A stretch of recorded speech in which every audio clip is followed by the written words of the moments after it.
Unsaon pagsugba og bangus? Hiwaa ang mga lamas. Hiwae ang ibabaw sa bangus ug limpyuhi ang iyahang sud. Dayon ianamanam og sulod ang mga hiniwa nga lamas ngadto sa iyahang tiyan aron mulasa ang bangus inig maluto na.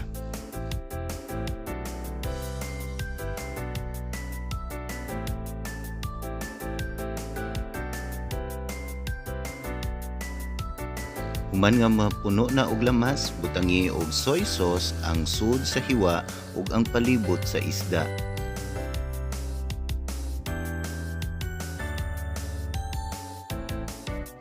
Dayon andamon na nato kung asa siya isugba.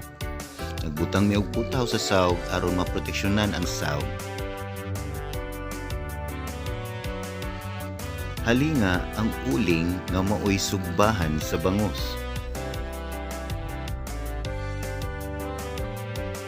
Mahaling na ibutang ang sugbaanan sa ibabaw aron mainit kini.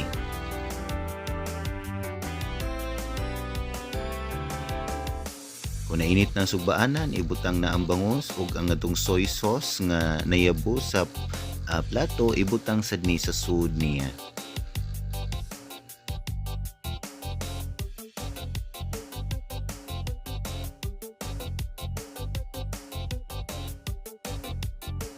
Pwede nimo paypayan samtang naa pa ang bangus sa ibabaw sa sugbaanan.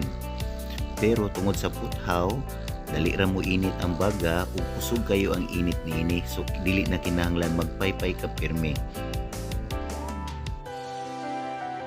May bawaan nimo kung kinahanglan na balihon ang bangus kung makita nimo nga naluto ng pikas nga side. Mas makita nimo kung hapit na maluto ngadto sa hiwa niya kay makita nimo ang iyang unod.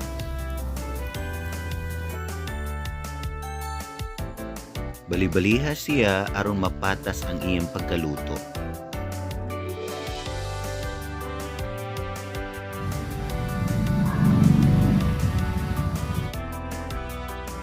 Kini ang ilanan nga naluto na ang bangus.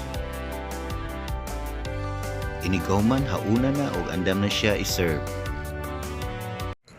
If you like this video, subscribe to my YouTube channel and click the notification bell.